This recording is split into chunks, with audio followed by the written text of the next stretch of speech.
Bagaimana jika alam semesta bergantung pada Anda? Hukum semesta ini mengajarkan kepada kita bahwa diri kita, yaitu dalam sisi spiritualitas kita, sangat berhubungan erat dengan apa yang terjadi di alam semesta. Spiritual kita yang menghasilkan energi mempengaruhi alam semesta di sekitar kita. Hukum ini telah lama diajarkan sejak ribuan tahun yang lalu oleh Hermes Trismegistus, yang merupakan tokoh yang seringkali dikaitkan dengan alkimia, esoterisme, dan filosofi hermetik. Atributnya mencakup pengetahuan mendalam tentang ilmu alkimia, astrologi, dan spiritualitas. Dia sering dianggap sebagai guru spiritual dan dengan pengetahuan tinggi. Hukum atau prinsip semesta yang dia kemukakan adalah sebagaimana di atas, begitu pula di bawah. Sebagaimana di bawah, begitu juga di atas. Artinya, dunia adalah sebuah hologram atau matriks cahaya yang mirip dengan cermin yang memantulkan kehendak yang disadari yang diproyeksikan padanya. Pada dasarnya, fisika kuantum sampai pada kesimpulan yang sama, yaitu realitas yang kita jalani mungkin tidak independen sama sekali karena dibentuk oleh kesadaran manusia. Di sini ditemukan bahwa Anda mungkin menyebabkan realitas yang terjadi, sebagaimana kita melihat potensi realitas dengan cara tertentu. Dalam fisika kuantum, gagasan tentang multiverse atau banyak alam dan kemungkinan garis waktu yang tak terbatas sedang dieksplorasi. Sekarang, Neville Goddard dalam bukunya Thinking Fourth Dimensionally atau berpikir dalam dimensi keempat menemukan bahwa dimensi keempat dari mana dunia tiga dimensi kita diterjemahkan mengandung semua kemungkinan kehidupan Anda yang mungkin terjadi, yaitu garis waktu yang tak terbatas. Dalam fisika kuantum, seperti yang disarankan oleh Dr. Joe Dispenza, ada ruang kemungkinan yang tak terbatas yang berisi semua hal yang mungkin Anda alami dalam hidup Anda. Ruang kemungkinan tak terbatas ini, atau ruang kuantum, dapat dengan longgar dianggap sebagai yang semua, atau yang dibicarakan dalam ajaran Hermes Trismegistus ribuan tahun yang lalu. Jadi dengan kata sederhana, jika ada ruang kemungkinan yang tak terbatas, dan itu berisi semua yang hasil mungkin dalam hidup Anda, apa yang menentukan timeline atau garis waktu yang Anda alami sekarang? Waktu adalah hal tiga dimensi saja. Itu hanya konsep yang membantu dalam kehidupan yang berhubung dengan garis lurus yang kita jalani dalam realitas tiga dimensi ini. Jadi, waktu sebenarnya tidak ada. Jadi, dalam dimensi yang lebih tinggi, semua yang bisa untuk Anda menjadi sesuatu telah ada dan sudah menjadi fakta di ruang eksistensi tak terbatas alam semesta. Tapi Anda di sini menjalani kehidupan terbatas ini dalam garis waktu tertentu. Apa yang menentukan tertentu ini bagi Anda dari kemungkinan tak terbatas dalam dimensi keempat ini? Inilah tempat di mana model, hukum, prinsip tentang pemisahan mulai runtuh, dan kita mulai bergerak dari pemisahan menuju kesadaran kesatuan. Ruang kuantum dan eksistensi tak terbatas ini merespons kesadaran yang berinteraksi dengannya melalui pikiran, perasaan, dan keadaan keberadaannya. Ruang ini mematerialisasikan hasil atau garis waktu yang sejajar dan selaras yang Anda terima untuk diri Anda sendiri melalui keadaan keberadaan, pikiran, dan perasaan Anda. Apa yang Anda yakini tentang diri Anda, itulah yang tercermin oleh cermin di eksistensi semesta yang tak terbatas. Jika Anda tidak tersenyum di depan cermin, Anda tidak akan melihat wajah yang bahagia. Cermin ini bergantung pada Anda untuk pantulannya. Jika Anda tersenyum, itu akan memantulkan senyuman. The All, atau sumber, atau Tuhan, atau ruang kuantum, mencerminkan dunia dalam diri Anda, seperti apa yang dikehendaki oleh penciptaan yang dimaksudkan untuk mengalami keberadaan tak terbatas. Pengalaman unik yang membawa hingga ke tak berujung. Anda lihat, The All, atau sumber dari kemungkinan tak terbatas di semesta ini, tidak akan mengganggu kebebasan pilihan Anda, karena itu akan merusak kesenangan.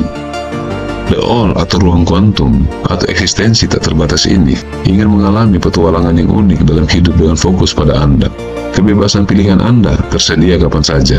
Anda dapat kapan saja, yaitu saat ini, tersenyum pada cermin ketidakbatasan atau cermin kemungkinan tak terbatas alam semesta, dan dengan sedikit keterlambatan, namun pasti, itu akan membalas senyuman Anda.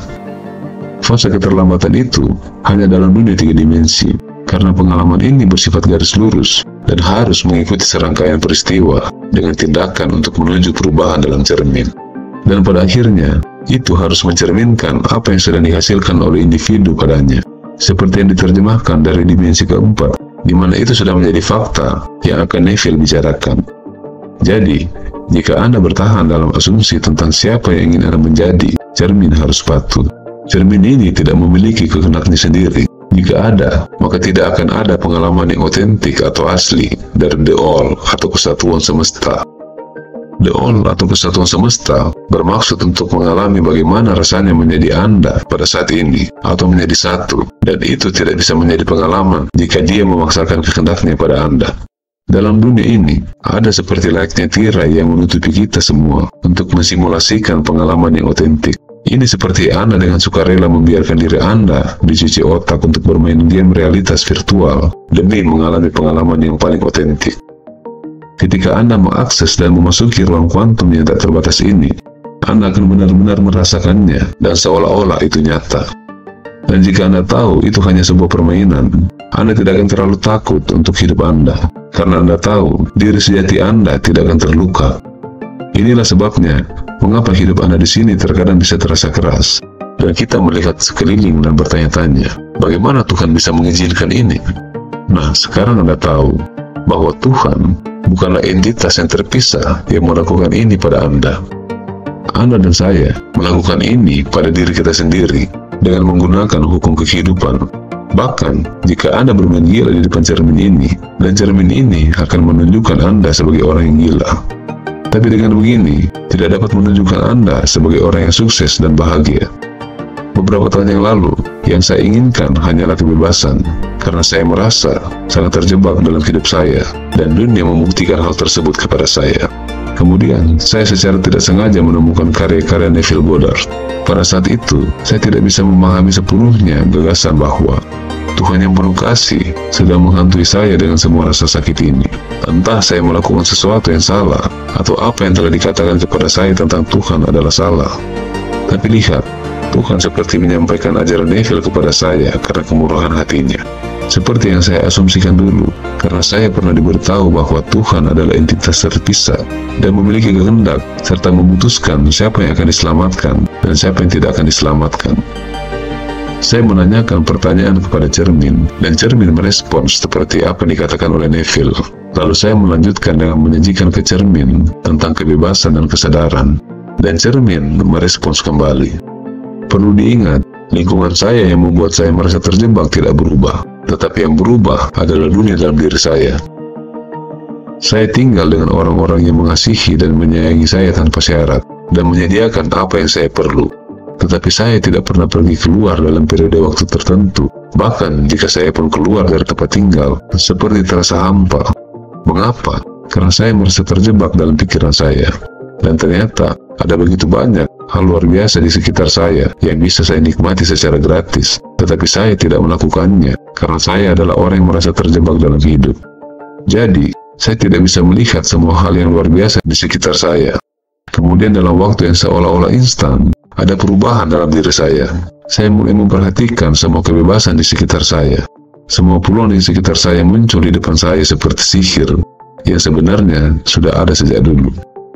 Ini adalah apa yang dijelaskan dalam buku A Case of Diamond oleh Russell Cornwell, yang merupakan pendiri Universitas Temple di Amerika Serikat dan seorang guru spiritual.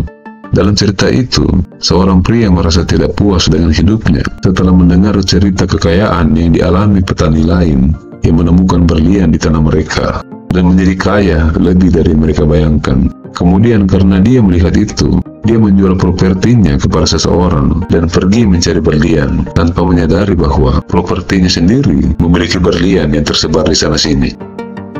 Poinnya adalah, sebelum melihat dunia luar, lihatlah ke dalam diri Anda. Siapa Anda saat ini? Apakah Anda seorang manusia yang merasa terjebak dalam hidup? Nah, cermin akan mencerminkan tepat dan tidak ada yang lain. Karena cermin atau ruang kuantum, atau Tuhan, atau the all, atau kesatuan, bergantung pada Anda.